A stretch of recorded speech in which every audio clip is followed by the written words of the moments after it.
International trade ये आपने पढ़ना है।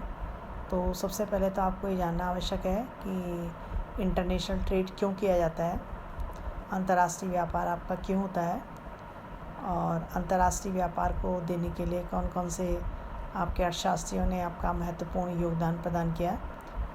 और इस समय वर्तमान समय में आप किसी भी ऐसे देश की कल्पना नहीं कर सकते जो कि आपका अंतर्राष्ट्रीय व्यापार ना करता हो। हर देश जो है वह आपका इंटरनेशनल ट्रेड आपका कर रहा है।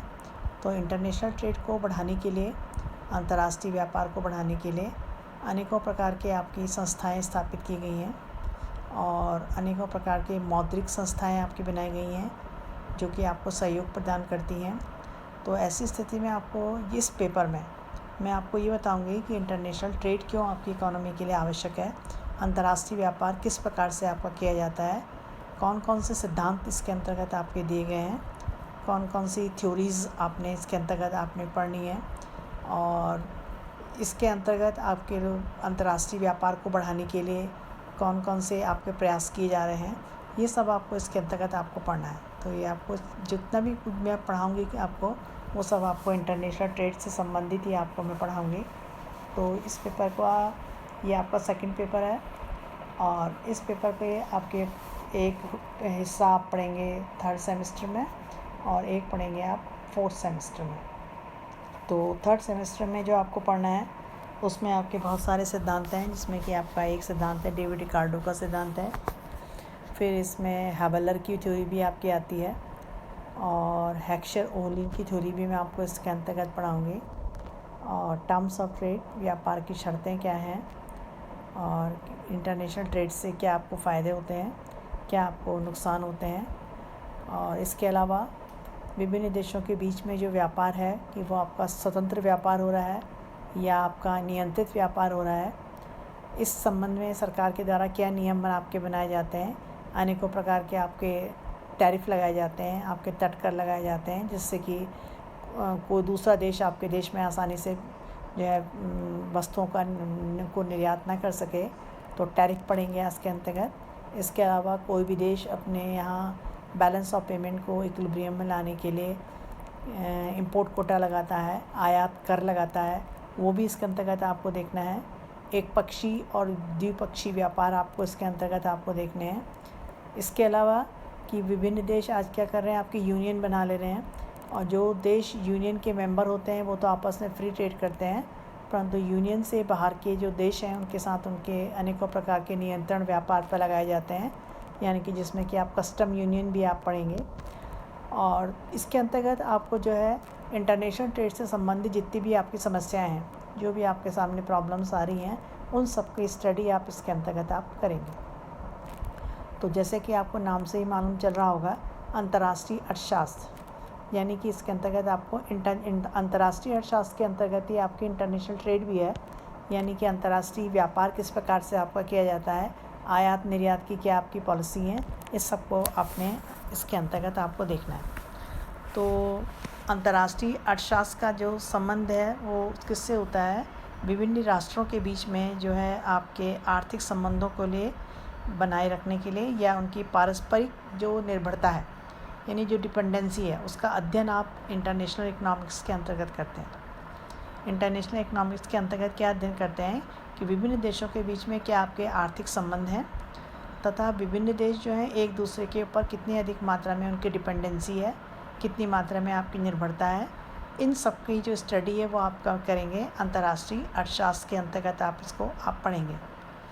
तो इस संबंध में कहा जाता है कि अंतर्राष्ट्रीय अर्थशास्त्र जो है वो क्या है, अर्थशास्त्र की ही, इकोनॉमिक्स की ही एक ब्रांच है, जो कि अंतर्राष्ट्रीय अर्थशास्त्र इकोनॉमिक्स की एक ब्रांच है, जिसमें आप क्या करते हैं, जो विभिन्न देशों के बीच में जो आपके इकोनॉमिक रिलेशन है, जो आर्थिक संबंध है, उसका आप स्टडी करेंगे।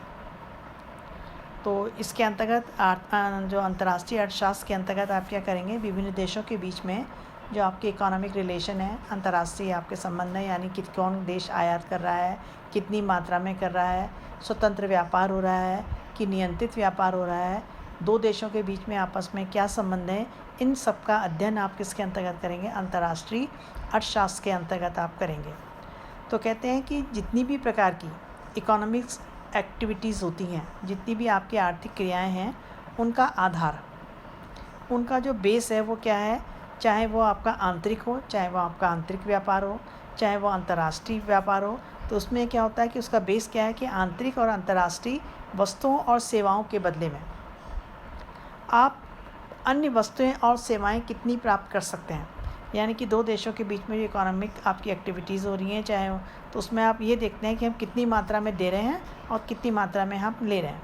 यानी आर्थिक क्रियाओं का आधार चाहे वो आंतरिक हो, चाहे वो आपका अंतर्राष्ट्रीय हो, यानी कि चाहे वो आपका इंटरनल हो, चाहे वो आपका इंटरनेशनल हो, वो क्या बताता है कितनी मात्रा में आप वस्तुएं दे रहे हैं और कितनी मात्रा में आप वस्तुएं ले रहे हैं।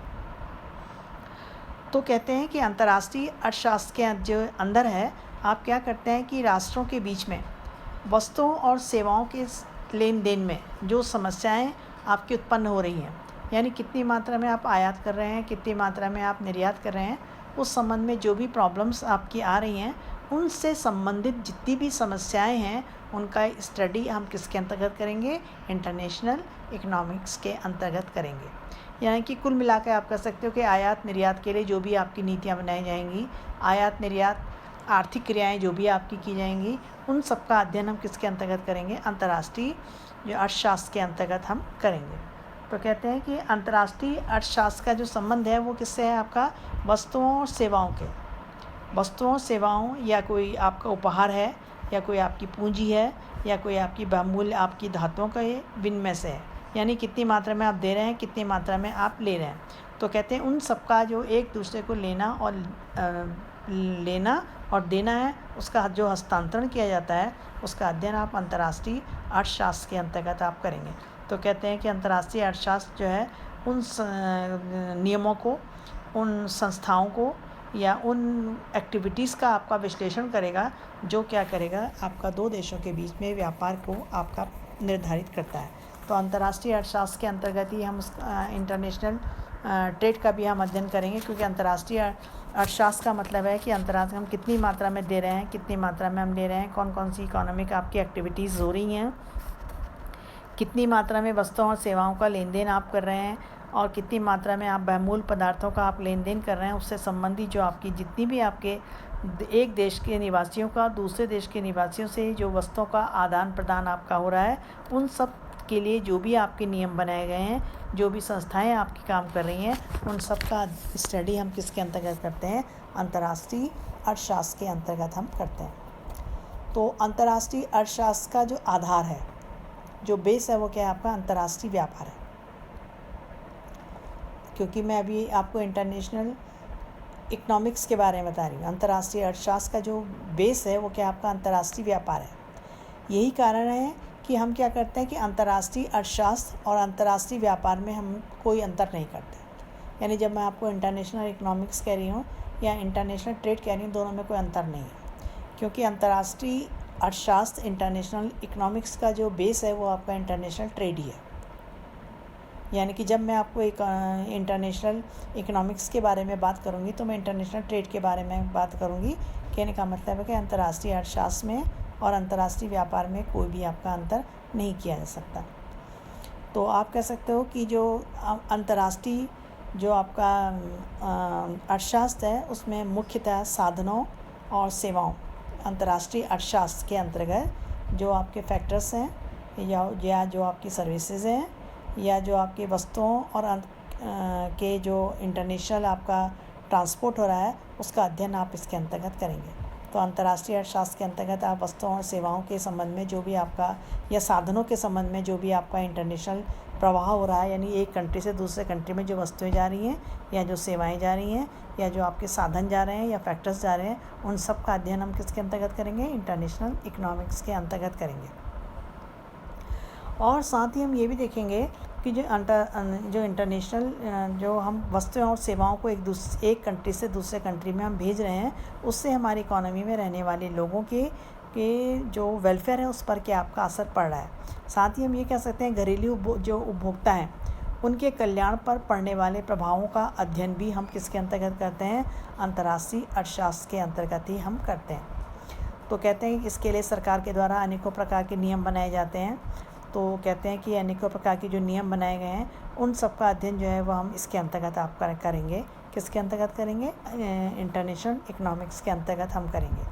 तो कह सकते हो कि अंतर्राष्ट्रीय अर्थशास्त्र की जो चीज़ें मैं इसके अंतर्गत आपको पढ़ाऊँगी, जो विषय सामग्री है या जो आपका जो भी आपके टॉपिक इसके अंतर्गत हम लेंगे, उसमें लेंगे हम अंतर्राष्ट्रीय व्यापार के सिद्धांत, यानी कि इंटरनेशनल थ्योरी, ट्रेड थ्योरी लेंगे, अंतर्राष्ट्रीय व्यापार के सिद्धांत लेंगे, और अंतर्राष्ट्रीय व्यापार से संबंधित जो भी आपके मॉनेटरी आपके एस्पेक्ट होंगे उसको हम पढ़ेंगे। वाणिज्य नीतियाँ पढ़ेंगे, यानी कि आपकी कमर्शियल पॉलिसी जो बनाई गई उसको पढ़ेंगे, और विभिन्न देशों के बीच में जो अंतर्राष्ट्रीय आर्थिक सहयोग, इकोनॉमिक कॉपरेशन जिस प्रकार का बनाने के लिए, आर्थिक सहयोग बनाने के लिए या विदेशी व्यापार की संरचना को स्थापित करने के लिए जो भी आपके नियम बनाए गए हैं, जो भी दिशा निर्देश आपके तय किए गए हैं, उसका अध्ययन हम अंतर्राष्ट्रीय अर्थशास्त्र के अंतर्गत हम करेंगे। तो कह सकते हैं कि जो है अर्थशास्त्र के अंतर्राष्ट्रीय अर्थशास्त्र के अंतर्गत हम जो है अंतर्राष्ट्रीय व्यापार का भी हम इसके अंतर्गत आपका अध्ययन करेंगे, क्योंकि अंतर्राष्ट्रीय अर्थशास्त्र और अंतर्राष्ट्रीय व्यापार में आपका कोई भी अंतर आपका नहीं है। तो आप कह सकते हो कि अंतर्राष्ट्रीय जो अर्थशास्त्र है उसके अंतर्गत हम कुछ सब्जेक्ट हम इसके अंतर्गत आप लेंगे, मैं पढ़ाऊँगी कुछ टॉपिक्स आपको पढ़ाऊँगी। तो वो कौन कौन से टॉपिक्स होंगे? तो पहला तो देखेंगे अंतर्राष्ट्रीय आर्थिक संबंधों की व्याख्या, यानी कि वो टॉपिक मैं लूँगी जिसमें कि explanation of international economic relation, यानी विभिन्न अंतर्राष्ट्रीय आर्थिक संबंधों में जो स्थापित करने वाले जो रिलेशन है, explanation of international economic relation, यानी कि कहना चाहिए अंतर्राष्ट्रीय आर्थिक संबंधों की व्याख्या करने के लिए मैं इसके अंतर्गत आपको पढ़ाऊँगी। तो कहा जाता है कि विभिन्न राष्ट्रों के बीच में जो आर्थिक संबंधों के निर्धारण में, यानी इकोनॉमिक रिलेशन के निर्धारण में वस्तुओं के आयात और निर्यात करने के लिए जो एक स्वरूप बनाया जाता है, जो उसका आकार बनाया जाता है, वो एक इम्पॉर्टेंट स्थान रखता है। यानी कि कौन सी वस्तुएं आपने आयात करनी है, कौन सी वस्तुएं आपने निर्यात करनी है, तो इन सब के लिए आपको एक खाका तैयार करना पड़ता है। तो कह सकते हो कि अंतर्राष्ट्रीय अर्थशास्त्र के अंतर्गत हम इन सब बातों का स्टडी करेंगे कि किस प्रकार से और कौन सी वस्तुओं का आयात और निर्यात आपका किया जाए। इसके साथ ही साथ क्या होता है, वस्तुओं के साथ साथ आज सिर्फ हम वस्तुओं और सेवाओं का ही आयात निर्यात नहीं करते हैं, बल्कि वस्तुओं के साथ साथ क्या करते हैं, दो देशों के बीच में जो है साधनों का भी प्रभाव या आपका एक स्थान से दूसरे स्थान पर जाते हैं। यानी कि आपके साधन किसे कहते हैं? फैक्टर्स ऑफ प्रोडक्शन, यानी श्रम और पूंजी जैसे जो साधन है वो एक कंट्री से दूसरे कंट्री में भी आपके जाते हैं। तो कहते हैं वस्तुओं के साथ साथ दो देशों के बीच में जो साधनों का भी जो आपका ट्रांसपोर्ट होता है या जो प्रवाह होता है, क्योंकि होता क्या है कि जो श्रम और पूंजी का जो प्रवाह है, यानी कि लेबर और कैपिटल, जो क्या करते हैं, यदि एक कंट्री से दूसरे कंट्री में जब जाते हैं तो वो क्या करते हैं, आर्थिक विकास को भी आपका प्रभावित करते हैं।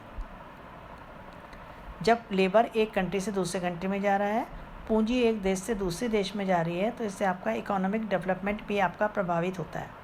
तो कहते हैं विदेशी पूंजी के प्रवाह के संदर्भ में जो है अनेकों प्रकार की अंतर्राष्ट्रीय वित्तीय संस्थाएं आपकी बनाई गई हैं। उनमें अंतर्राष्ट्रीय वित्तीय संस्था में कौन सी आती है? अंतर्राष्ट्रीय मुद्रा कोष आता है और विश्व बैंक आता है। इसके अलावा अन्य संस्थाएं भी आपकी आती हैं। उन सबको मैं जो है आपको इसके अंतर्गत आपका पढ़ाऊँगी। तो सबसे पहले तो मैं क्या करूँगी कि अंतर्राष्ट्रीय आर्थिक संबंधों की व्याख्या करने के लिए, explanation of international economic relation को बताने के लिए आपको ये बताऊंगी कि कौन सी वस्तुएं आपकी आ रही हैं, कौन सी वस्तुएं जा रही हैं, कौन सी साधन आपके आ रहे हैं और कौन से साधन आपके जा रहे हैं, वस्तुओं के आयात निर्यात का, साधनों के प्रवाह का आपकी इकोनॉमी पर क्या आपका प्रभाव पड़ता है, और क्या है कि अंतर्राष्ट्रीय व्यापार को बढ़ाने के लिए आपकी कौन कौन सी संस्थाएँ आपकी स्थापित की गई हैं। इस संबंध में मैं आपको इस इंटरनेशनल इकोनॉमिक्स के अंतर्गत आपको पढ़ाऊँगी। दूसरा इसके अंतर्गत मैं आपको पढ़ाऊँगी अंतर्राष्ट्रीय व्यापार के जो सिद्धांत हैं, यानी कि थ्योरीज ऑफ इंटरनेशनल ट्रेड, यानी इंटरनेशनल ट्रेड के लिए कौन कौन से सिद्धांत आपके बनाए गए हैं वो मैं आपको बताऊँगी। अंतर्राष्ट्रीय व्यापार में सिद्धांतों के कौन कौन से सिद्धांत हैं, कौन से अर्थशास्त्री ने कहा कि किस प्रकार से आपका व्यापार होना चाहिए, तो वो मैं आपको बताऊँगी। तो इस संबंध में आपके सामने मैं आपको सबसे पहला सिद्धांत पढ़ाऊँगी, तुलनात्मक लागत का सिद्धांत, यानी कि कंपैरेटिव कॉस्ट थ्योरी। फिर उसके बाद मैं आपको बताऊंगी कि ओलिन की थ्योरी, हेक्सचर ओलिन की थ्योरी आपको सामने बताऊंगी। हबलर की थ्योरी आपको सामने बताऊंगी। मार्शल का सिद्धांत आपके सामने बताऊंगी। इसके अलावा साधन मूल्य सामान्यीकरण सिद्धांत यानी कि इक्वलाइजेशन ऑफ फैक्टर प्राइस, ये सिद्धांत भी मैं आपके सामने पढ़ाऊंगी। तो दूसरा हिस्सा जो मेरा अंतर्राष्ट्रीय अर्थशास्त्र के अंतर्गत मुझे आपको पढ़ाना है वह है अंतर्राष्ट्रीय व्यापार के सिद्धांत, जो क्या करते हैं, इन सिद्धांतों का संबंध जो है वो इस बात को बताता है कि किस प्रकार से आपका व्यापार होता है, कि इस संबंध में आपको ये सब आपको पढ़ना है। इसमें कंपैरेटिव कॉस्ट थ्योरी पढ़नी है, हेक्सचर ओलिन का सिद्धांत मैं पढ़ाऊँगी, और हैबलर का सिद्धांत पढ़ाऊँगी, मार्शल की थ्योरी पढ़ाऊँगी, और फैक्टर प्राइस इक्वलाइजेशन थ्योरी में आपके सामने आपको क्लास में आपको पढ़ाऊँगी। इसके अलावा जो तीसरा मैं आपको टॉपिक आपके सामने अंतर्राष्ट्रीय अर्थशास्त्र के अंतर्गत आपका बताऊँगी वह है अंतर्राष्ट्रीय व्यापार के मौद्रिक पहलू यानी कि monetary aspect of international trade. अंतर्राष्ट्रीय व्यापार के मौद्रिक पहलू यानी कि monetary aspect of international trade, यानी अंतर्राष्ट्रीय व्यापार के मौद्रिक पहलुओं का अध्ययन मैं इसके अंतर्गत आपका लूँगी। इसमें क्या लूँगी मैं आपका, इसमें लूँगी विदेशी विनिमय यानी फॉरेन एक्सचेंज, और दूसरा लूँगी कि विदेशी विनिमय दर का निर्धारण यानी कि establishment of exchange rate. Next मैं इसके अंतर्गत आपको पढ़ाऊँगी भुगतान संतुलन यानी बैलेंस ऑफ पेमेंट, और इसमें पढ़ाऊँगी मैं आपको विनिमय नियंत्रण एक्सचेंज कंट्रोल। नेक्स्ट पढ़ाऊँगी मैं अवमूल्यन डेवल्यूशन और मूल्य स्थिरता यानी कि प्राइस स्टेबिलिटी, और नेक्स्ट पढ़ाऊँगी मैं आपको विनिमय स्थिरता यानी कि स्टेबिलिटी इन एक्सचेंज रेट। तो कहते हैं कि आपको तीसरा जो आपको एस्पेक्ट आपको पढ़ना है, पहला तो मैंने तय था अंतर्राष्ट्रीय आर्थिक संबंधों की व्याख्या, दूसरा पढ़ाऊँगी अंतर्राष्ट्रीय व्यापार के सिद्धांत थ्योरीज ऑफ इंटरनेशनल ट्रेड, तीसरा पढ़ाऊँगी monetary aspect of international trade यानी कि अंतर्राष्ट्रीय व्यापार को बढ़ाने के लिए या कहना चाहिए किस प्रकार से विनिमय दर का निर्धारण होता है। विनिमय दर के निर्धारण में आपकी परचेजिंग पावर पैरिटी थ्योरी आपको बताऊंगी, बैलेंस ऑफ पेमेंट बताऊंगी, व्यापार संतुलन आपको बताऊंगी, इसके अंतर्गत में आपको स्टेबिलिटी इन एक्सचेंज रेट, ये सब आपको चैप्टर इसके अंतर्गत आपको पढ़ने हैं। तो कहते हैं कि ये सब क्या करते हैं कि इंटरनेशनल ट्रेड को आपको प्रभावित करते हैं। तो इसमें पहले मॉनेटरी फैक्टर पढ़ेंगे, फिर अंतर्राष्ट्रीय व्यापार के मौद्रिक पहलुओं के अंतर्गत मैं आपको यही चैप्टर आपको पढ़ाऊँगी। नेक्स्ट आपको बताऊँगी मैं इसके अंतर्गत वाणिज्य नीतियाँ यानी कि कॉमर्शियल पॉलिसी। तो कहते हैं कि अंतर्राष्ट्रीय संबंधों को स्थापित करने में या अंतर्राष्ट्रीय आर्थिक संबंधों को बनाने के लिए, इंटरनेशनल इकोनॉमिक रिलेशन को बनाने में जो है संतुलन स्थापित करने के लिए या कि के लिए राष्ट्रों के लिए एक वाणिज्य नीति अपनाई जाती है, यानी विभिन्न देशों के बीच में व्यापार करने के लिए एक जो है कॉमर्शियल पॉलिसी भी आपकी बनाई जाती है कि किस प्रकार की नीतियाँ हों, किस प्रकार से हमें व्यापार करना है, किस प्रकार से हमें जो है आपकी किन वस्तुओं का व्यापार करना है, कौन सी पॉलिसी के अंतर्गत करना है, ये भी आपको इसके अंतर्गत आप पढ़ेंगे। तो इसमें सबसे पहले तो पढ़ेंगे स्वतंत्र व्यापार और संरक्षण यानी फ्री ट्रेड एंड प्रोटेक्शन, कि हमको दो देशों के बीच में स्वतंत्र व्यापार करना है या प्रोटेक्शन करना है, संरक्षण करना है। और साथ ही पढ़ाऊँगी संरक्षण की विधियाँ यानी प्रोटेक्शन पॉलिसी। प्रोटेक्शन की पॉलिसी में आप पढ़ेंगे टैरिफ पढ़ेंगे और इंपोर्ट कोटा पढ़ेंगे और कस्टम यूनियन आप इसके अंतर्गत पढ़ेंगे। तो ये जो था संरक्षण की विधियाँ मैं आपको बताऊँगी, जिसमें प्रशुल्क नीति, टैरिफ को आप प्रशुल्क नीति भी कहते हैं। फिर है कि आपको जो करेंगे द्विपक्षीय और बहुपक्षीय व्यापार यानी कि आपका बायोलैटरल एंड मल्टीलैटरल ट्रेड भी आप इसके अंतर्गत पढ़ेंगे। साथ ही पढ़ेंगे कस्टम यूनियन का सिद्धांत यानी कि आपका कस्टम यूनियन किस प्रकार कौन का आज जैसे कि आपने देखा कि आज विभिन्न देश क्या करते हैं, अनेकों प्रकार की यूनियन बना लेते हैं और आपस में आपका ट्रेड करते हैं। तो कस्टम यूनियन का सिद्धांत भी आपको इसके अंतर्गत मैं आपको पढ़ाऊँगी। ठीक है।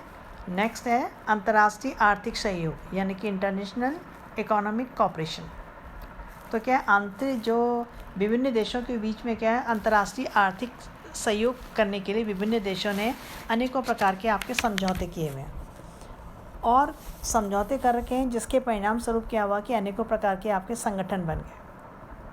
विभिन्न देशों ने क्या कर रखा, अंतर्राष्ट्रीय व्यापार करने के लिए अनेकों प्रकार के समझौते बना रखे हैं, जिसके परिणाम स्वरूप अनेकों प्रकार के आपके संगठन बन गए हैं और वो संगठन आपके काम कर रहे हैं, जिसमें आप पढ़ेंगे कि वर्ल्ड ट्रेड ऑर्गेनाइजेशन WTO, इसके अंतर्गत जो है अनेकों प्रकार के आपके क्षेत्रीय सहयोग भी आपके बने हुए हैं जो कि विभिन्न देशों ने आपस में समझौते करके आपके बना रखे हैं। तो क्या होता है कि अंतर्राष्ट्रीय वित्तीय संस्थाओं के साथ साथ क्षेत्रीय वित्तीय संस्थाएं भी आपकी बनाई हैं, यानी कि इंटरनेशनल फाइनेंशियल कॉर्पोरेशन के साथ साथ आपकी रीजनल फाइनेंशियल कॉर्पोरेशन की भी स्थापना हुई है। तो इन सब का संबंध किससे है? आपका अंतर्राष्ट्रीय अर्थशास्त्र से। तो आप क्या करना है, विभिन्न देशों ने जो आपकी पॉलिसी बनाई है और उन पॉलिसी को बनाने के लिए जिन्होंने अनेकों प्रकार के संगठन बनाए हुए हैं, उनका अध्ययन भी आप इसके अंतर्गत आप करेंगे। तो इसमें आप WTO पढ़ेंगे और भी आपके रीजनल आपकी संस्थाएं वो सब मैं आपको इसके अंतर्गत पढ़ाऊँगी, जिसके परिणाम स्वरूप क्या है, ये आपके जो भी आप पढ़ रहे हैं वो किसका संबंध किससे? आपके इंटरनेशनल इकोनॉमिक्स है। ठीक है। फिर क्या है, छठा आप पढ़ेंगे विदेशी व्यापार की संरचना और दिशा, यानी composition and direction of foreign trade. छठा जो मैं आपको इसके अंतर्गत एस्पेक्ट पढ़ाऊँगी वो है आपका विदेशी व्यापार की कैसी संरचना है और किस प्रकार से आपका व्यापार होता है, क्या उसका डायरेक्शन है। तो क्या होता है कि अंतर्राष्ट्रीय व्यापार जब हम करते हैं तो प्रत्येक देश क्या करता है, अपने हितों के लिए आपका काम करता है। जब हम इंटरनेशनल ट्रेड करते हैं तो हम ये देखते हैं कि इससे हमें फ़ायदा हो रहा है अथवा नहीं हो रहा है, और वो ये देखता है कि हम उन्हीं वस्तुओं का आयात और निर्यात करें, उन्हीं वस्तुओं का एक्सपोर्ट और इंपोर्ट करें जिससे कि हमको सबसे अधिक मात्रा में लाभ हो। तो ऐसी स्थिति में क्या होता है, वो स्वार्थ की भावना से काम करता है, यानी निजी स्वार्थ की भावना से काम करता है। तो इसलिए क्या होता है, अंतर्राष्ट्रीय अर्थशास्त्र के अंतर्गत जो हम नियम बनाते हैं, जो सामान्य आपके नियम बने हैं, उनके लिए कौन कौन से नियम हैं, तो क्या क्या नियम बनाए कि जिससे कि क्या हो कि हर देश को जो है आर्थिक विकास का पूरी मात्रा में आपका अवसर मिले, जिससे क्या हो कि अंतर्राष्ट्रीय व्यापार भी बढ़े और क्या हो कि विभिन्न देशों को अपने आर्थिक विकास करने के साथ साथ इंटरनेशनल ट्रेड को भी बढ़ाने का आपका प्रेरणा मिले। तो इस प्रकार की जो प्रवृत्तियाँ या जो नीतियाँ आपकी निर्धारित की जाएंगी सरकार के द्वारा, उसको भी आप पढ़ेंगे। तो जो होते हैं, कहते हैं कि आयात निर्यात का अध्ययन तो आप इसके अंतर्गत करेंगे ही। इसके अलावा क्या है कि आप ये भी देखेंगे कि व्यापार की क्या प्रवृत्तियाँ हैं, व्यापार एवं और जो भुगतान संतुलन है, ट्रेड और बैलेंस ऑफ पेमेंट है, निर्यात को किस प्रकार से बढ़ाया जा सकता है, आयात नियंत्रण के कौन कौन से उपाय हैं, आयात प्रतिस्थापन यानी कि सब्स्टिट्यूशन ऑफ इंपोर्ट, डेवल्यूशन पढ़ेंगे, ओवर वैल्यूशन पढ़ेंगे, विनिमय नियंत्रण पढ़ेंगे, और इसके अलावा सरकार के द्वारा बनाई गई जो विभिन्न प्रकार की राष्ट्रीय नीतियां हैं जिनका संबंध क्या है, अंतर्राष्ट्रीय व्यापार से है। तो ये सब जो है आप अंतर्राष्ट्रीय अर्थशास्त्र के अंतर्गत आप इसका अध्ययन करेंगे। तो आप कह सकते हो कि इन सब चीज़ों का अध्ययन आपने इसके स्टडी आपको इसके अंतर्गत मैं आपको सब कुछ पढ़ाऊँगी, जो कि इसके कुछ छोटा सी जो समरी है वो मैंने आपके सामने आपको बताई है।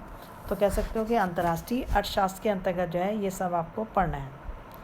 तो कहा जाता है कि अंतर्राष्ट्रीय अर्थशास्त्र के अंतर्गत जो है आप जो है विभिन्न देश क्या करते हैं, अंतर्राष्ट्रीय अर्थशास्त्र के अंतर्गत अंतर्राष्ट्रीय व्यापार जो है उसको शामिल करते हैं, क्योंकि मैंने अभी आपको बताया कि अंतर्राष्ट्रीय अर्थशास्त्र में और अंतर्राष्ट्रीय व्यापार में आपका कोई भी अंतर आपका नहीं है, क्योंकि ये महसूस किया गया है कि अंतर्राष्ट्रीय अर्थशास्त्र इंटरनेशनल जो आपका अर्थशास्त्र है या इंटरनेशनल ट्रेड को इसके अंतर्गत आप शामिल करते हैं, वो क्या करता है, अमीर देशों को, जितने भी आपके जो रिच कंट्री हैं, उनको इस बात से बताता है कि उन देशों का विकास तब तक नहीं होगा जब तक कि गरीब देशों को भी आपका व्यापार का या आगे बढ़ने का अवसर आपको नहीं मिलेगा।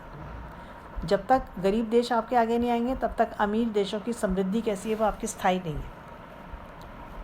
तो इस प्रकार की मानसिकता को जो है ये आपका सिद्धांत आपको बताएगा।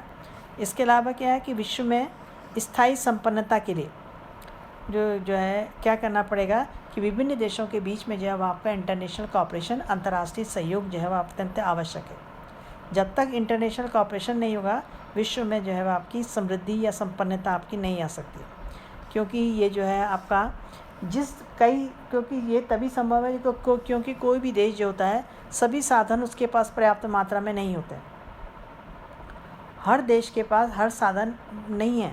तो इसलिए यह है कि इंटरनेशनल सहयोग के माध्यम से ही, इंटरनेशनल कोऑपरेशन के माध्यम से ही हम क्या करेंगे, एक देश में जहाँ प्रचुरता वाले साधन हैं, जहाँ बहुत अधिक मात्रा में फैक्टर्स और प्रोडक्शन आपके उपलब्ध हैं, वहाँ से हम क्या करेंगे, उन क्षेत्रों की तरफ आप हस्तांतरित करेंगे जहाँ पर कि साधन नहीं है। और ये तभी होगा जबकि दो देशों के बीच में कैसा होगा, वह आपका इंटरनेशनल ट्रेड होगा।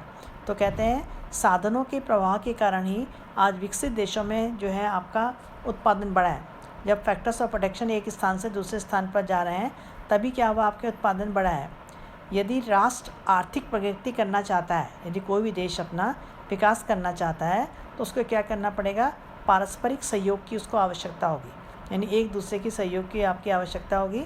जब तक ये आपस में सहयोग नहीं करेंगे तब तक कोई भी देश जो है वह आपका विकास पर्याप्त मात्रा में नहीं कर पाएगा, और यदि करता भी है तो वो विकास जो होगा वो आपका स्थायी नहीं होगा। क्योंकि कोई भी देश सभी साधनों की पूर्ति में आत्मनिर्भर नहीं होता।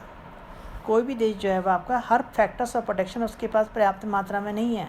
कहीं पर क्या आपकी श्रम अधिक है तो कहीं पर पूंजी ज़्यादा होती है, और प्राकृतिक साधन भी सभी देशों में पर्याप्त मात्रा में उपलब्ध नहीं है। तो देशों के जो विभिन्न देशों के बीच में पारस्परिक सहयोग यदि होगा तो क्या होगा, विकास संभव होगा। कोई भी देश जो होता है बिना अन्य देशों के सहयोग के आर्थिक विकास नहीं कर सकता है, और ये अनुभव भी किया गया है। जब तक अंतर्राष्ट्रीय व्यापार की गति धीमी रहती है तो वार्षिक विकास की दर भी कम हो जाती है। जब हमारा इंटरनेशनल ट्रेड जो है वह आपका धीमी गति से आपका बढ़ रहा है, अंतर्राष्ट्रीय व्यापार की गति धीमी है, तो क्या होगा, जो हमारा अन्य देशों का विकास भी जो वो आपका धीमा हो जाएगा। इसके विपरीत यदि मात्रा आपकी बढ़ती है, इंटरनेशनल ट्रेड बढ़ता है, तो विकास की गति भी जो है वो आपकी बढ़ जाती है। तो आप कह सकते हो कि ये इंटरनेशनल ट्रेड के अंतर्गत मैं आपको ये बताऊंगी कि विभिन्न देशों के बीच में ग्रोथ करने के लिए अंतर्राष्ट्रीय व्यापार अत्यंत आवश्यक है। क्योंकि कोई भी देश, चाहे वो अमीर देश ही हो, तो वो तब तक आपका ग्रोथ नहीं कर सकता जबकि गरीब देशों का भी इसको सहयोग नहीं मिलेगा। यानी कि उनकी संपन्नता है परंतु वो संपन्नता कैसी है, स्थायी नहीं है, कुछ समय के लिए, कुछ समय के बाद आपकी ख़त्म हो जाएगी। तो कहने का मतलब है कि इंटरनेशनल कॉपरेशन जो है वह आपका बहुत अधिक मात्रा में आपका आवश्यक है। तो कहा जाता है कि अंतर्राष्ट्रीय सहयोग पर बहुत अधिक मात्रा में आपका, इंटरनेशनल कॉपरेशन पर आपका अधिक मात्रा में आपका जोर दिया गया है। तो कहा जाता है अंतर्राष्ट्रीय अर्थशास्त्र ये बताता है कि अनेकों कठिनाइयाँ और समस्याएं जो किसी देश के द्वारा अकेले हल नहीं की जा सकती हैं, क्योंकि हर देश के सामने प्रॉब्लम्स हैं। कोई भी देश अकेले उन समस्याओं का हल नहीं कर सकता, इसलिए अंतर्राष्ट्रीय सहयोग आवश्यक है। क्योंकि अंतर्राष्ट्रीय सहयोग से समस्याओं का हल जो है वह आपका आसानी से निकल जाता है।